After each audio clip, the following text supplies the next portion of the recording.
दरम्यान एकीकडे उत्तरेत सूर्याचा प्रकोप सुरू असताना इकडे केरळच्या किनाऱ्यावर वरुणराजानं भारताचा दरवाजा ठोठावायला सुरुवात केली आहे। येत्या 24 तासात केरळच्या किनारपट्टीवर मान्सूनचं आगमन होण्याची शक्यता व्यक्त करण्यात आली आहे। आज सकाळी हवामान विभागानं जारी केलेल्या उपग्रहाच्या चित्रांवरून सुद्धा मान्सूनचं आगमन पुढील 24 तासात केरळच्या किनाऱ्यावर होईल असं स्पष्टपणे दिसतंय। दरम्यान केरळच्या किनारपट्टीच्या भागात काही ठिकाणी पाऊस सुरू झालाय।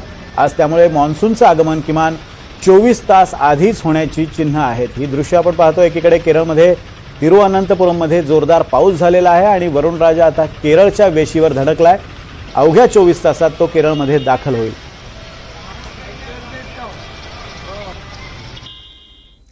दरम्यान या सगळ्या तापमानाबद्दल बोलण्यासाठी पुणे वेधशाळेचे प्रमुख कृष्णानंद होसाळीकर हे आपल्यासोबत जोडले गेलेले आहेत। होसाळीकर सर, आपलं स्वागत आहे। या सगळ्या तापमानाचा जो तापमानाचा खेळ सुरू आहे असं म्हणता येईल, कारण एकीकडे दिल्लीत रेकॉर्ड ब्रेक तापमान म्हणजे 52 अंशांवर तापमान गेलेलं असताना दुसरीकडे केरळमध्ये मान्सून दाखल झालेला आहे। दोन टोकांवर दोन भिन्न हवामान कशी दिसून येत आहेत, काय नेमकं याचं कारण आहे? नमस्कार। सर्वप्रथम चांगली बातमी आहे की हवामान विभागाने आज असं दुपारच्या बुलेटिन मध्ये म्हटलंय की येत्या 24 तासामध्ये केरळमध्ये मान्सून दाखल होण्यासाठी परिस्थिती अनुकूल दिसते। म्हणजे त्याचे जे काही निकष असतात ते पूर्ण होण्याची शक्यता चांगली निर्माण झाली आहे। त्यामुळे येत्या 24 तासामध्ये मान्सून केरळमध्ये दाखल होणार आहे आणि त्याचबरोबर तो केरळच्या काही भागामध्ये आणि त्याचबरोबर मालदीवची जी काही बेट आहेत त्याच्या काही भागामध्ये, लक्षद्वीपच्या काही भागामध्ये आणि त्याचबरोबर आपल्याकडे जी ईशान्य भारतातली काही राज्य आहेत त्या ठिकाणी पण मान्सून दाखल होण्याची चिन्ह, तशा प्रकारचं पूर्वानुमान आज हवामान विभागाने दिलंय। आपण विचारला दुसरा प्रश्न की उत्तर भारतामध्ये बरोबर त्याच्या विरोधाभास आपल्याला दिसतोय। तर हो, उत्तर भारतामध्ये गेले अनेक दिवस, असं मी म्हणेन गेले 8 ते 10 दिवस आपण बघतोय की बऱ्याच ठिकाणी टेम्परेचर जे आहे ते 50 डिग्रीच्या वर जाताना दिसतंय। याच्या अगोदर राजस्थानमध्ये फालोदी या ठिकाणी पण 50चा आकडा पार झाला होता आणि कालही काही ठिकाणी राजस्थानच्या चुरू या भागामध्ये तापमान 50च्या वर गेलं। आज दिल्लीमध्ये मंगेशनगर या ठिकाणी पण तापमान परत 50च्या वर गेलं। जे हवामान विभागाने पूर्वानुमान दिलंय त्याच्यामध्ये अशा प्रकारचे अलर्ट्स, ज्याला आपण उष्ण लहरी म्हणतो, अशा प्रकारचे रेड अलर्ट्स या सर्व भागांमध्ये दिलेले आहेत आणि उद्या पण आहेत, आज आहेत आणि उद्याही आहेत। पण याच्यामध्ये एक चांगली गोष्ट मी इथे सांगू इच्छितो की हवामान विभागाने असे म्हटलंय की पुढच्या 3 ते 4 दिवसांमध्ये उत्तरेकडच्या काही भागांमध्ये तापमानामध्ये आपल्याला 3 ते 4 अंशाने घसरण किंवा तापमान खाली येताना दिसण्याची शक्यता पण निर्माण झालेली आहे। त्यामुळे थोडीशी राहत, थोडासा त्याच्यामध्ये आपल्याला आराम मिळण्याची शक्यता पण त्याच्यामध्ये आहे।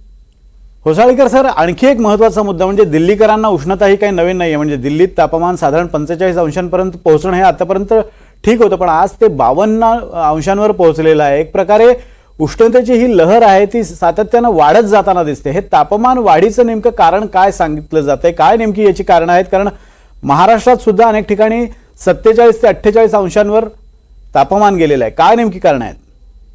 सर्वसाधारणतः आपल्याकडे जो मे महिना असतो, एप्रिल मे महिना, हे आपण उन्हाळ्याचे महिने म्हणतो आणि या महिन्यामध्ये अशा प्रकारे उत्तर भारतामध्ये खास करून राजस्थान आणि त्याच्या सलगची जे दिल्ली आहे, हरियाणा आहे, हिमाचल प्रदेश आहे, उत्तर प्रदेश आहे, मध्य प्रदेश आहे आणि जसं आपण म्हणालात महाराष्ट्रातले काही भाग, जसं म्हणजे विदर्भामध्ये किंवा जळगाव, नंदुरबार या सर्व भागांमध्ये आपण बघतो की सर्वसाधारणतः या सीझन मध्ये तापमान जे आहे ते चढीचं असण्याची शक्यता खूप जास्त असते। गुजरात ही त्याच्यामध्ये मोडला जातो आणि अशा प्रकारे ज्यावेळी तापमान वाढतं तर ते तापमान बद्दल जे हीट वेव्ह किंवा उष्ण लहरी किंवा तीव्र उष्ण लहरीची शक्यता निर्माण होते, ते हवामान विभागाकडे असलेल्या गणितातून वेळोवेळी त्याच्या प्रकारच्या पूर्वसूचना दिल्या जाऊ शकतात। तशा प्रकारची यंत्रणा कार्यरत आहे। काय करावे, काय करू नये अशा प्रकारचे सल्लेही हवामान विभागाकडून दिले जातात।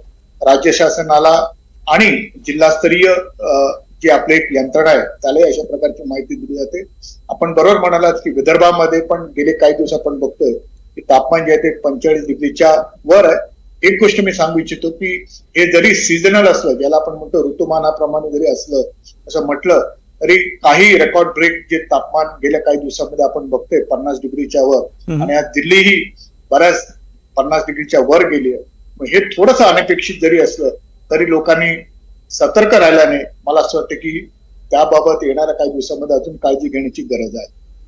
होसाळीकर सर, आणखी एक मुद्दा म्हणजे अनेकदा चक्रीवादळाचा परिणाम हवामानावर होत असतो आणि हवामान अनेक ठिकाणी कमी होत असतं, तापमान कमी होत असतं असा आत्तापर्यंतचा अनुभव होता. मात्र एकीकडे रेमाल हे चक्रीवादळ पश्चिम किनारपट्टीवर धडकलेलं आहे आणि लागून जरी गेलं असलं आणि बांगलादेशात सध्या त्याचे परिणाम जाणवत आहेत, पण त्यामुळे तापमानात काही कमतरता म्हणजे कमी झाल्याचं तापमान दिसत नाहीये. काय कारण वाटतात? याला दोन कारण आहेत. एक कारण म्हणजे वाऱ्यांची दिशा आणि दुसरं म्हणजे उत्तर भारत आणि उत्तर भारताच्या आजूबाजूच्या असलेल्या प्रदेशामधली वाऱ्यांची दिशा आणि दुसरं म्हणजे हवेच्या वरच्या स्तरामध्ये असलेली एक सिस्टम ज्याच्याने हवेचा जो थर आहे तो दाबला जातो आणि त्याच्यामुळे पण त्या ठिकाणचं तापमान वाढलं जातं.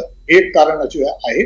आपण म्हणाला चक्रीवादळ रेमाल जे आहे ते बंगालच्या उपसागरामध्ये तयार झालं आणि नंतर मग आपल्याला सर्वांना माहित आहे की ते बंगालच्या उपसागरातून फार दुरून म्हणजे भारताच्या पूर्व किनारपट्टीच्या फार दुरून ते पश्चिम बंगाल आणि बांगलादेशच्या मधून ते पार केलं आणि नंतर मग ते मिझोराम आणि त्या सर्व ठिकाणी कमी दाबाचं त्याच्यामध्ये रूपांतरण खूप पाऊस आपल्याला गेल्या काही दिवसांमध्ये 2 दिवसामध्ये दिसतो. कारण ही सिस्टम जी आहे ही अत्यंत मोठी सिस्टम होती पण ही फार दुरून गेल्यामुळे अशा प्रकारचा पाऊस जो आहे तो किनारपट्टीच्या भागामध्ये पूर्व किनारपट्टीच्या भागामध्ये झाले नाही. काही ठिकाणी थंडरस्टॉर्म झाले, मेघगर्जनेचा पाऊस झाला पण तशा प्रकारच्या काही गोष्टी घडल्या नाही. केरळमध्ये गेल्या 24 ते 28 तासामध्ये बऱ्याच ठिकाणी 20 सेंटीमीटर 18 सेंटीमीटर पाऊस आपल्याला दिसतोय गेल्या 24 ते 28 तासांमध्ये आणि काही ठिकाणी तो एकदम थोड्या वेळामध्ये खूप मोठा पाऊस आपल्याला दिसला ज्याच्याने पूर सदृश परिस्थिती निर्माण झाली. पण सध्या तिकडचं वातावरण पण थोडंसं निवळलेलं आहे. पण असं आहे की पाऊस केरळमध्ये दाखल होण्यासाठी पुढच्या 24 तासाचा अवधी कदाचित असण्याची शक्यता खूप जास्त आहे. होसाळीकर सर, एक शेवटचा प्रश्न असा आहे की आतापर्यंत आपण पाहिलं की चक्रीवादळाचा परिणाम पावसावर सुद्धा झालेला पाहायला मिळाला होता. तोतके असेल किंवा इतर जी चक्रीवादळ आली होती त्यामुळे पावसावर अनियमित पाऊस दिसून आला होता. यावेळेला त्याचा काही परिणाम होणार आहे का आणि महाराष्ट्रात पाऊस साधारण कसा असेल? जे चक्रीवादळ निर्माण झालं होतं ते थोडंसं मान्सून याच्या अगोदर थोडंसं झालं त्याच्यामुळे त्याचा परिणाम विशेष आपल्याला मान्सूनच्या वाटचालीवरती होताना दिसणार नाहीये. बऱ्याचदा असं होतं की अरबी समुद्रामध्ये जर काही चक्रीवादळ निर्माण झालं पश्चिम किनारपट्टीच्या भागामध्ये केरळच्या जवळ तर त्याचा परिणाम कधी कधी आपण बघितलाय की त्याचा प्रभाव जो आहे तो मान्सूनच्या वाटचालीवरती होतो. कधी कधी मान्सूनची वाटचाल जी आहे ती थोडीशी बंद होते पण यंदा तशी परिस्थिती नाहीये. आज जे पूर्वानुमान दिलंय त्याच्यामध्ये आम्ही असं म्हटलंय की जे आपल्याकडे जो हिंद महासागर आहे किंवा दक्षिण अरबी समुद्र आहे त्या ठिकाणी अशा प्रकारची पोषक स्थिती निर्माण झाली ज्याला आपण विंड शेअर म्हणतो. त्याच्यामुळे पश्चिमेकडून येणाऱ्या वाऱ्यांची दिशा त्याची तीव्रता वाढणार आहे आणि त्याचाच फायदा केरळच्या मान्सून दाखल होण्याच्या प्रक्रियेला होणार आहे. त्यामुळे चक्रीवादळाचा यावेळी मान्सूनच्या वाटचालीवरती तसा परिणाम आपल्याला होताना दिसत नाही. अगदी होसाळीकर सर, धन्यवाद तुम्ही दिलेल्या सविस्तर माहितीबद्दल. आपण पाहतोय की मान्सूनवर कोणताही परिणाम या सगळ्या हवामानाचा होणार नाही, मात्र उष्णतेची लाट पुढच्या 2-3 दिवसात ओसरेल आणि अनेक ठिकाणी पावसाचा अंदाजही वर्तवण्यात आलाय. तिकडे बिहार